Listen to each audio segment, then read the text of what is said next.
Welcome to our podcast, Leaning into the Divide, with my co-host and producer, Byron Odion. And the two of us are Braver Angels. I lean red, he leans blue, and we are hosting a series of conversations on interesting and potentially divisive topics with a balanced group of folks. And today, I'll be joined by Roger Haynes as the two red-leaning folks, and Raven Odion and Gregory Mengel will be on the blue-leaning side. Last conversation, we let the blue team go first, and we're doing this fishbowl style. So Roger and I will have a conversation for 10, 15 minutes about our attitudes towards today's topic, and then Gregory and Raven will take over. We decided this was a good time to discuss the Second Amendment. There are a number of firearms related bills working their way through the Washington legislature and in other areas, and we want to start with that. So the interesting thing is that in the lead up to this, we kept misspeaking between the First and the Second Amendment, which lets me with an interesting story, if you don't mind if I start. No, sure. Great to be here. Okay, I'm glad you could join us from Texas. I was a candidate for the legislature in 2004, and I had not been involved in politics at all. And I'm running as a Republican because that was the party that fit better. But my issues were healthcare, the administrative state, and what I was seeing that doing to my clients as an architect. So I was all about small business regulation and total focus over that way. Mm-hmm. Been a very long day of campaigning, and I had been doorbelling, driving, huge district, show up in the evening at a Republican fundraiser, and a neighbor that I know well came over and said, "So what do you think of the Second Amendment?" My mind went totally blank. Mm. So I stalled for time and said, "I'm in favor of the entire Bill of Rights." And well, I was looking for clues, and then finally it clicks in. I'm looking at his ball cap, and it's an NRA embroidery on the ball cap. And then I remember which one we were talking about. At that point, I realized I needed to have an opinion, and I needed to pay more attention. I just never had, and so I did.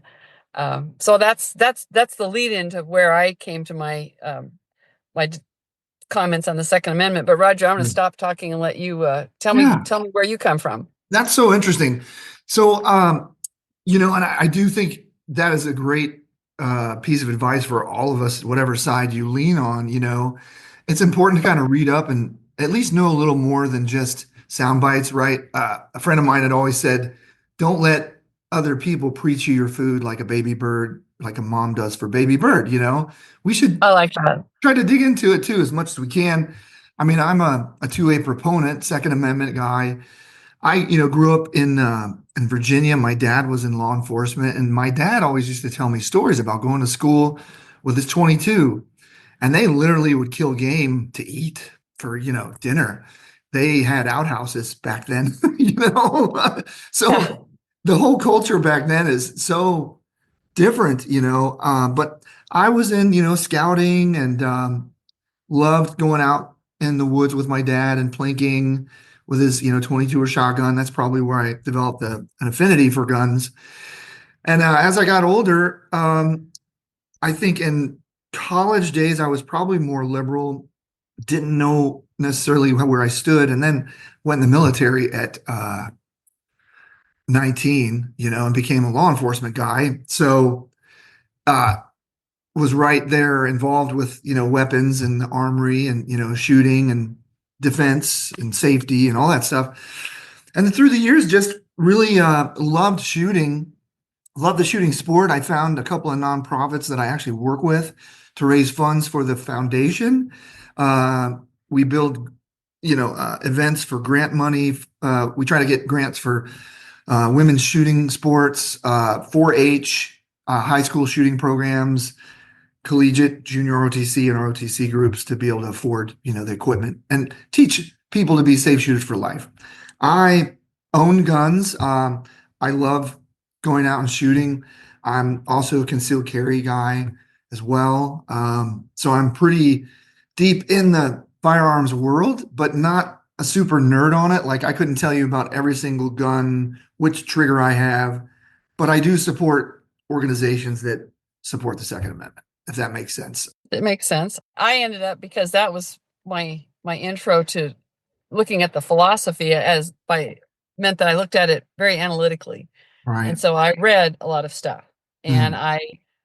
being a small L libertarian, I was attracted to the Cato Institute analysis, which is pretty clear that the Second Amendment says we have a right to bear arms and why. And I found that the most compelling. And so when I answered the NRA's questionnaire, the second time I ran for office in 2008, when I was more prepared, but I answered their questionnaire, I was wondering how I was going to come out I realized I had turned into a right-wing gun nut because I Mm. had my position is really very strongly libertarian. I understand the reason why the Second Amendment is there. Now, that doesn't mean I don't recognize that there are problems that we have. I just wrote a piece for Undivided for Brandy Cruz at Undivided on the permit to purchase. There's a law that's being proposed in Washington, and can you imagine if we treated the right to bear arms the same and the right to vote in the same way? I mean, in this Mm. state, people had a fit if someone had to find a postage stamp in order to send their ballot back because that was putting a poll tax on. And so then here the Mhm. state is, but the same people are very happy to pile fee after fee after fee Sure. onto legal gun owners that will have no impact on crime. That it's irrelevant to that. Right. But it reflects an attitude towards firearms. And Hmm. we do own firearms. My husband was a Hmm. hunter when we married, and I do have a concealed carry permit because I have at different times in my life felt that I was under some threat and I needed to have that protection. I think when on one of our threads somebody said we should ask everybody to describe what guns we have, and I said I think that's a question that we would probably answer very differently. Like, I'm not going to tell you. Right. Yes. You can find out two ways. We can go shooting together or the bad way. So I recently won the opportunity to get a suppressor. Um, right. And when people think of silencers or suppressors, they go, "Ooh, that's the guy that shot the, healthcare executive. He had a silencer. Ooh, scary." They don't really silence. That's too No, many they people have don't. seen too many movies. People in Yes. movies handle weapons completely irresponsibly in most cases. Well, we've seen that recently in Hollywood too. Yeah, which is a terrible situation. When you mention tax, I know there's laws in DC going through right now, possibly to avoid the ATF tax, right? As a gun owner, a veteran, I was in prior law enforcement. I'm always active in, trying to stay, you know, safe and trained up with firearms. I have to pay another fee to get this, suppressor, right? I have to go through two checks, ATF and local law enforcement. Even though I've had a secret and top secret security clearance, I have a driver's license, I'm a voter, I've had multiple FBI background checks before. It's a lot of work to do that. When, like you said, I think sort of the gun control world keeps us busy doing all the things that they load the regulations on for good people, law-abiding citizens, but the crime control for the bad guys getting the guns isn't there. You know what I mean? Yeah. And that's what's really frustrating, and having to pay more money for something where, it's not really solving the crime problem. I'll have a trust set up so one of my sons gets the suppressor when I die legally through the ATF. I paid the money, and I will have gone through three background checks. In Washington, I have a friend who lived there. He worked at one of the major hunting fishing stores. And during the kind of riot period a few years back, people were buying guns in droves in Washington state, he said. He said it was crazy. He could tell that they weren't gun owners, they were new at it. They were trying to buy weapons that were huge cannons. They weren't smart on the equipment needed. Like, they wanted to buy magazines that were preloaded. They were buying the gun, going through the checks, and there was a two-check system.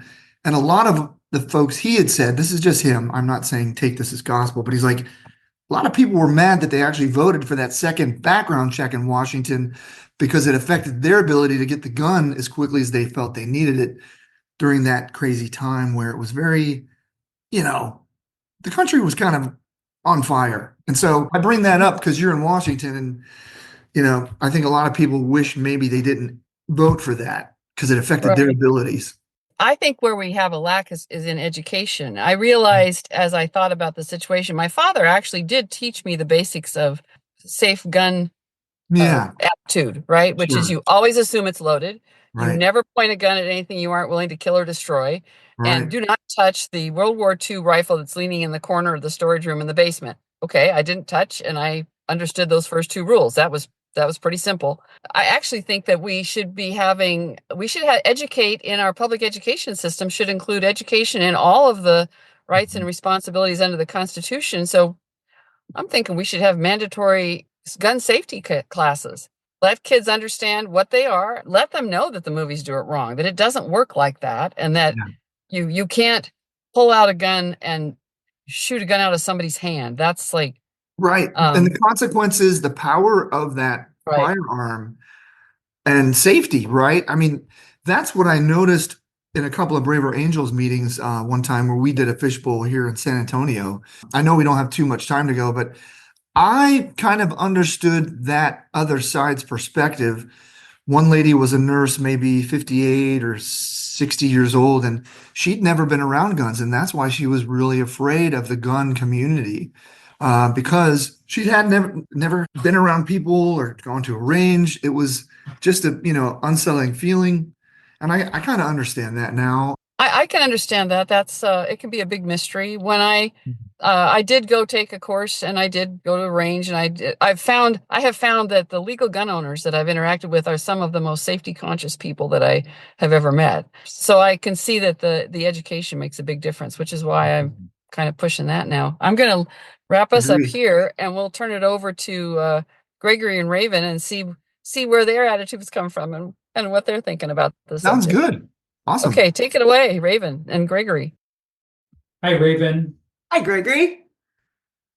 So, yeah, tell me about your relationship with firearms. Mm. When I was 5 years old, maybe 6, don't remember exactly my age, my stepfather held a gun on myself, my mother, and my sister. And clearly, I remember I'm sitting on my mother's lap. My stepfather's it's a handgun. He's holding the gun on us. I don't know what happened before, and I can't remember what happened after. I remember that my mother was coercing me to go sit on his lap and tell him I was sorry. And I didn't want to do it.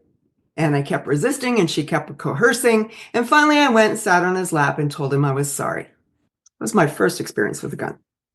My second experience with a gun, not surprisingly, happened again.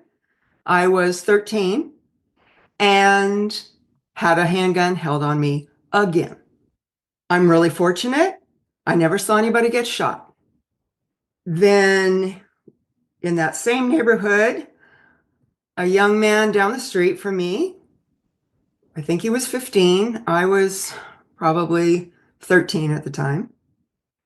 He had run away from home, somehow got a handgun, and in another state, pulled it out, and a cop shot him. It ruined the cop's life. Obviously, it ruined the kid's life because he died. So then, during the George Floyd era, I was in the streets like other people in a very small town. It was very safe here in the valley.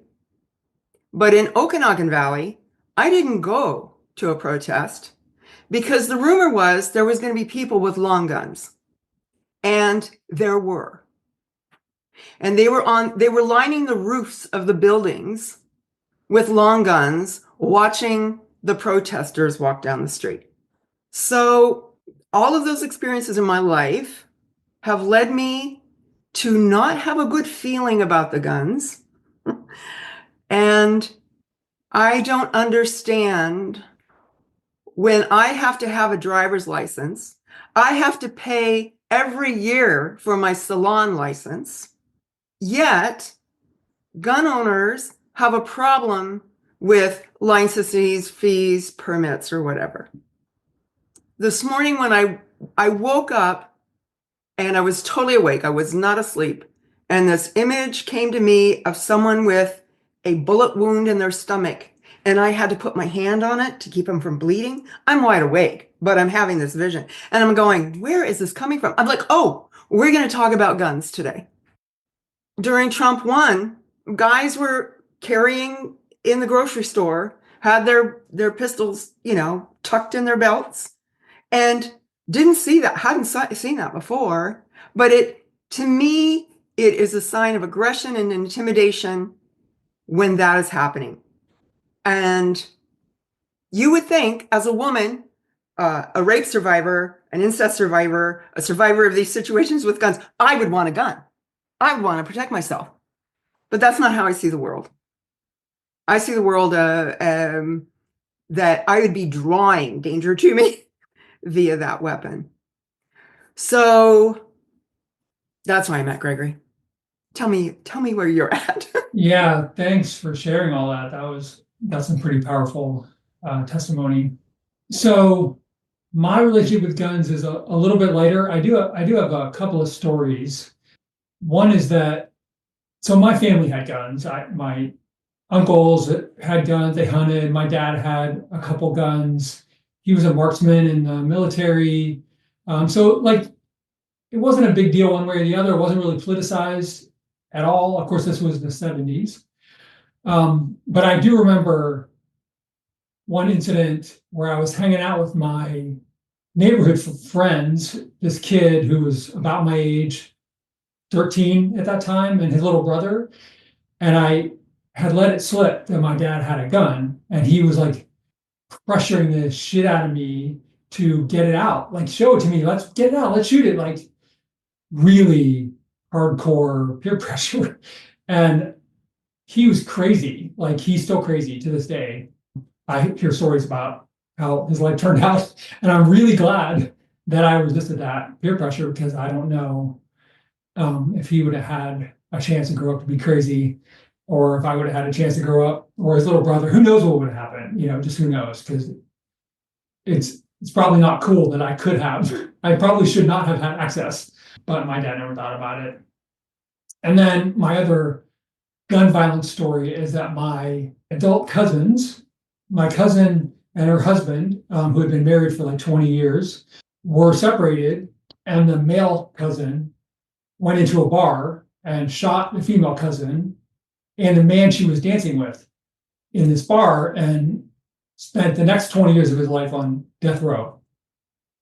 But not because, I'm pretty sure, probably not because he shot his wife, but probably because the man she was dancing with was an off-duty police officer. And so that may have impacted the way they pursued the case, which is fine. I don't think it's okay to shoot police officers. I'm not a big fan of the death penalty, but that's not the topic for today.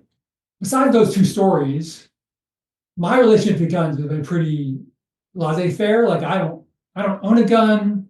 I personally don't feel like I would be safer having a gun. I feel like if I had a gun in my house, somebody would break in and use it to shoot me.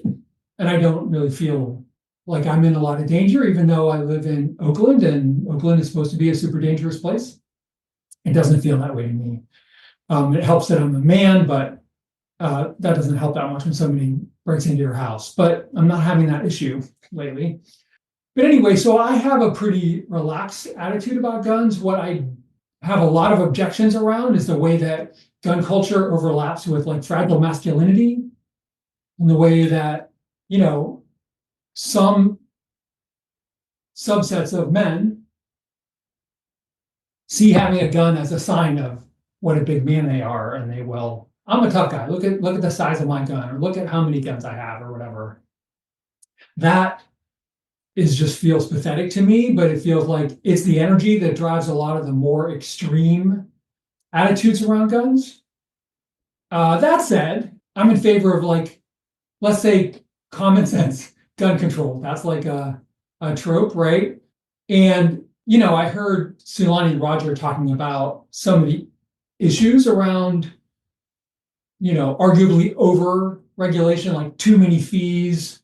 We don't have to pay fees to vote. I think one could make an argument that there's a pretty big difference between voting and having a gun in terms of the dangers and risks to society, and in terms of the kinds of problems that gun ownership creates for law enforcement when they have to deal with an armed population, et cetera. Like, there are costs to widespread gun ownership, and the fees are intended to help offset that, which doesn't mean that I agree that every fee is a good fee, right? I think that they should be rational, and I'm totally in favor of debating which fees are rational, and I don't think we should levy fees because we don't like guns. I don't want to see that. So my question when I think about people who have a pretty pro-gun attitude and suspicions around gun regulations, then I want to ask, like, where do we draw the lines? Like, how lethal of a weapon should it be okay to have, right? Are assault weapons okay? Which ones, right? One of the things I was talking to Byron about before we got on was he has a friend who had a personal impact of a technical regulation around weapons that affected his work as a gunsmith, right? And his complaint is that people making these regulations don't know what they're doing. They don't understand guns.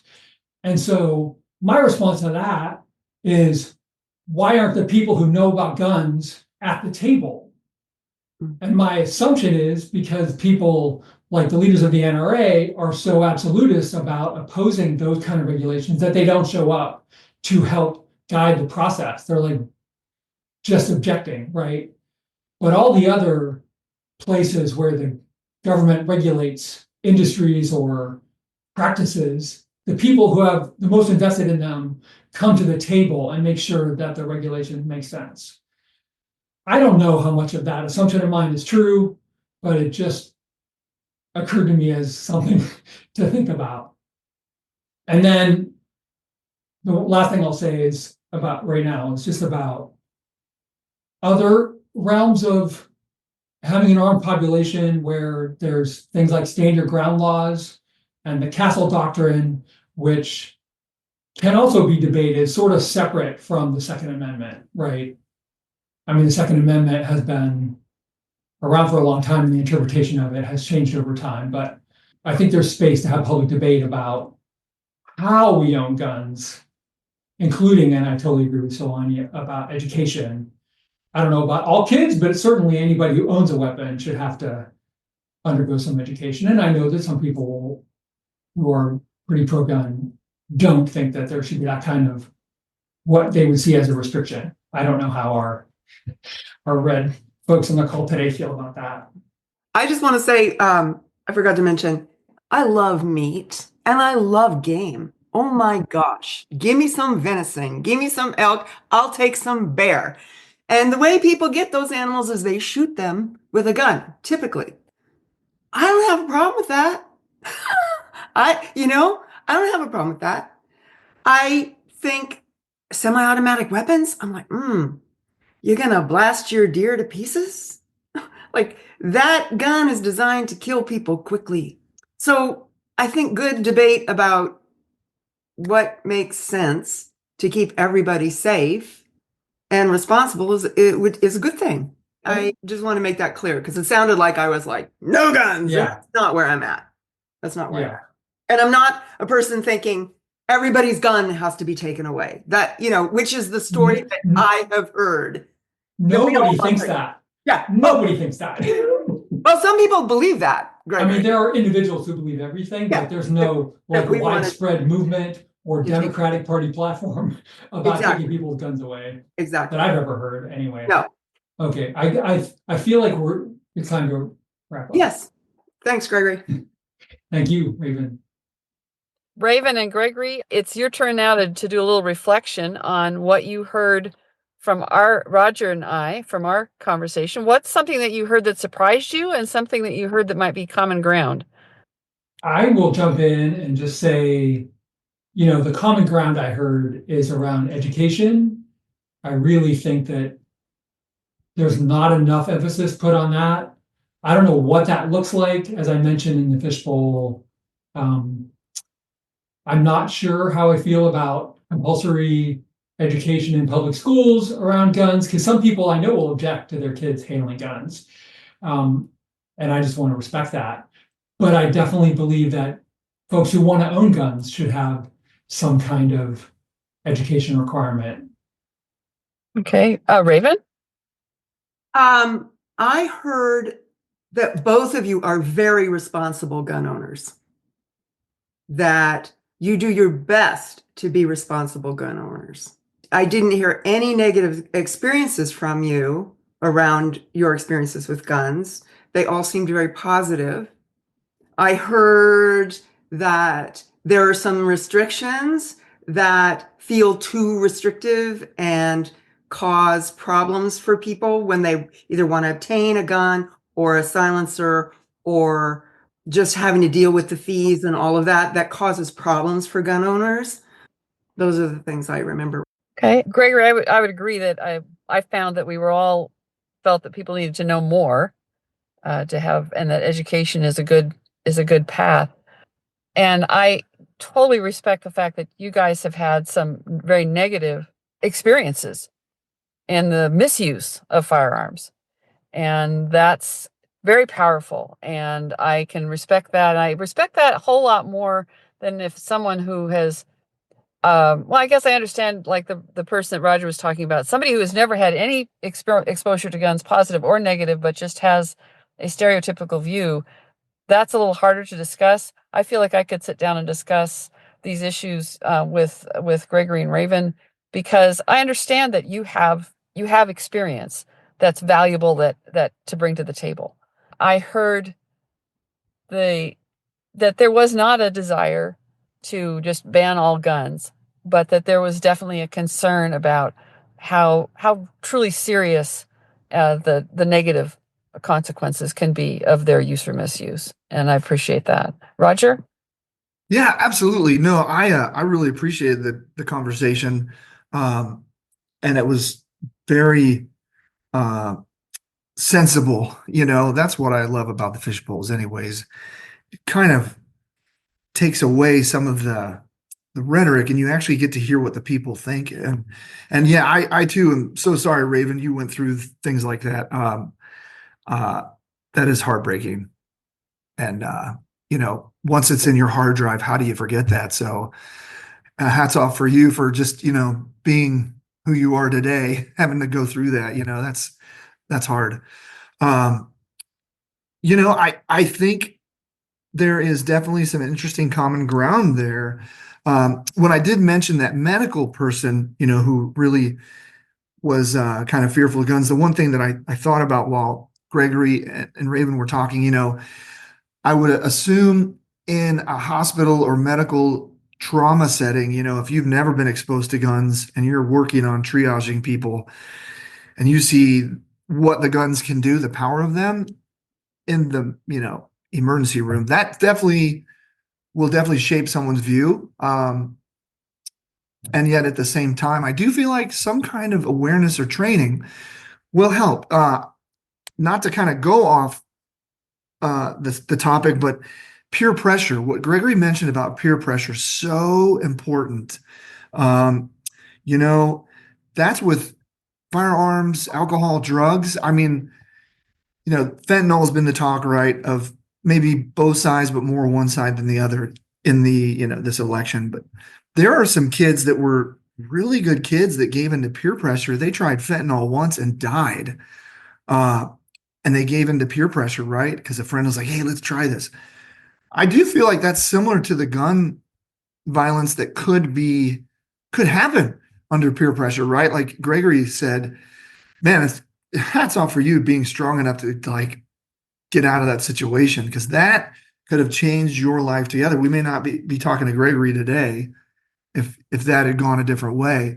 And so education, all that to come back to education, maybe there could be room for a peer pressure scenario in a health class in high school to talk about the consequences of you go to a friend's house, you're at a party, right? Mom and dad are gone for the weekend, you're at a party, and someone has a gun in that house. How do you handle it? Do you understand what that gun will do?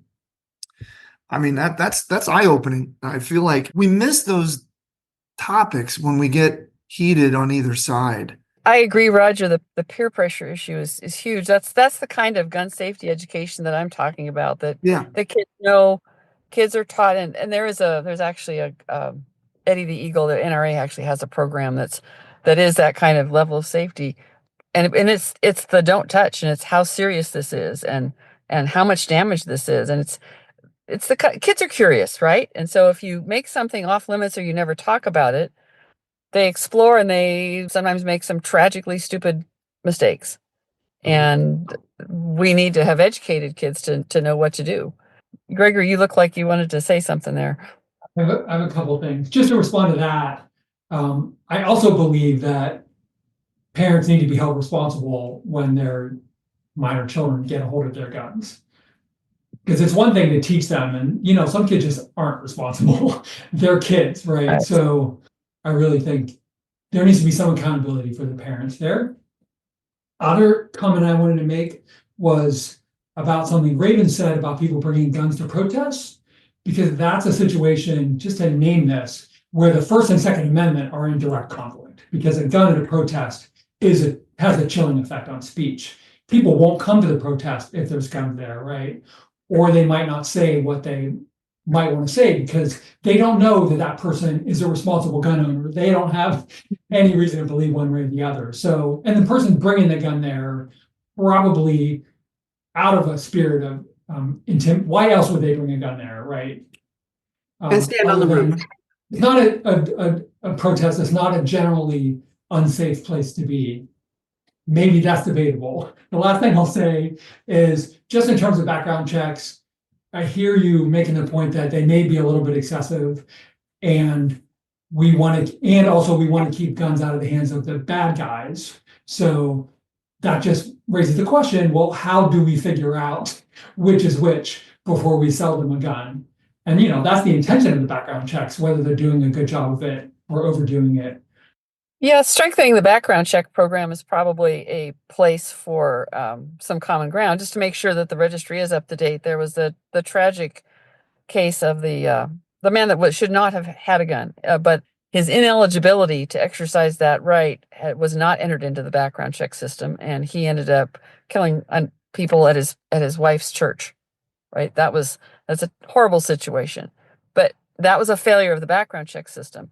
That doesn't mean that background checks are useless. It means that people make mistakes, is what that means, and that was a terrible and tragic mistake. The people who like to open carry as a sign of, hey, look at me, I'm so powerful, I find those people really annoying. As a two-way proponent, I probably lean with you on some of that stuff. And I know, my brothers and sisters in the hardcore 2A community might want to, debate about it, but I am about the element of surprise anyways.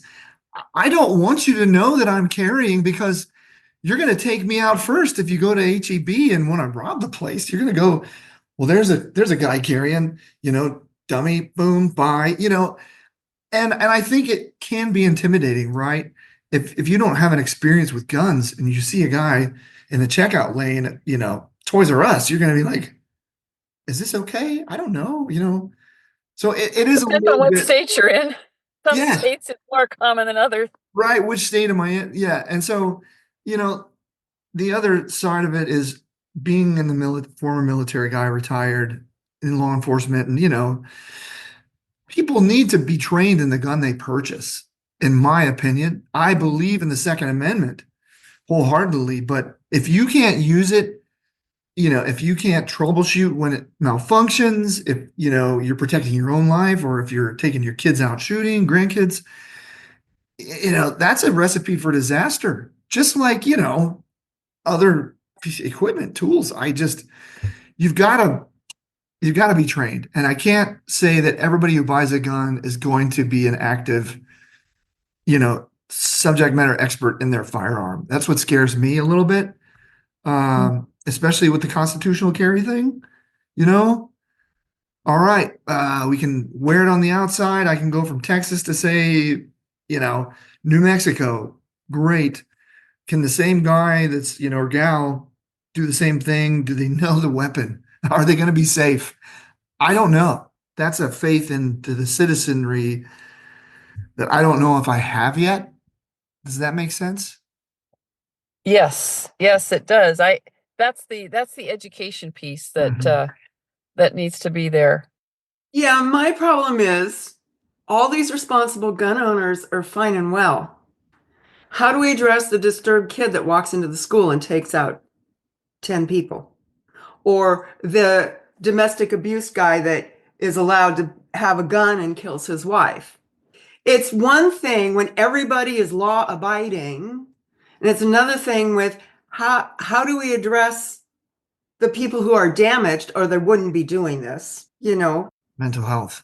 Raven, one of the most compelling to me testimonies at the hearing on HB 1163, which is the one that has the permit to purchase, that would stretch out the requirements and expand the requirements to even get a permit to purchase a gun, which is kind of a catch-22 because you can't actually practice with it or learn on it if you haven't purchased it yet, was County Commissioner Amanda McKinney from Yakima, who works with domestic violence, women who have escaped domestic violence. And she said, this is such a burden on them because they don't have the money, they don't have the time or the freedom if they have just escaped, and they are potentially under serious threat, and they feel the need of being able to protect themselves.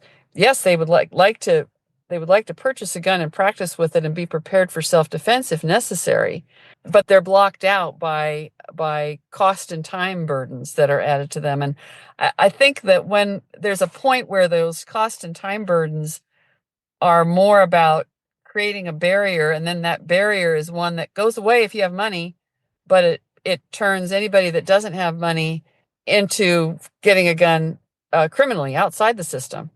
And so that's an inequality of access to a basic right that has to be part of the balance. And I Well, really wish that we had better conversations about this at the state, that we brought all these points of view like we're bringing in, because it tends to be only one side at the table when those laws are written. I want to also, because you've invited in this topic of domestic violence, so we're zooming out a little bit. And Roger, you brought in the idea of mental health, right? So part of this conversation is also providing better protection for victims of intimate partner violence, because very often restraining orders are not enforced, right? And Agreed. so that puts those women, usually women, in much more danger. And that's the reason why they have to resort to a personal firearm to protect themselves, which might, in some cases, put them in more danger. And then same with mental health, like, not to impugn anybody on this call, but the political party that's usually pressing for more liberal gun laws are also objecting to more mental health services for the public. Gregory, we're going to have to hold that for later, because what I'm hearing from the right is pressing for more mental health services, while we've got the other side pressing for housing first before mental health. So that's an even more complicated issue to Well, the tackle. housing versus mental health is definitely a complicated one. The reason that I originally got my concealed carry permit was that it was a fear of a kind of domestic violence. Not me, a relative that we had tried for 20. We spent 25 years trying to help a bipolar relative. But there were sometimes when he was happy, I was an angel. When he was down, I'm the devil. And he made credible threats. And we had to have a conversation about it in the family. I had to be able to protect myself if necessary, because he already had tried to strangle me once. So, I had a credible threat. And so I understand what that feels like, to be under that kind of threat and to live that way, coming home at night and clearing the house before I settle in. There are reasons that people can want and need a firearm for personal safety. And that's why Amanda McKinney's testimony really resonated with me, is because she was talking about women who found themselves in that same kind of place. that seems like a perfect place to get down into the nitty gritty and granular and say, how come we don't have programs that help women specifically, or men, because sometimes men are victims of domestic abuse? Sure. How come we don't have programs set up to help them in self-defense, whether it's guns or whatever? We don't. We just go, that's where getting granular is so important. But that costs money to set up a program. So then we're getting into taxes. Like it starts getting very naughty in terms of the threads, right? Yeah. Yeah. Yeah. I would say too, you're spot on, Raven, and I can get behind that all day. It doesn't get votes.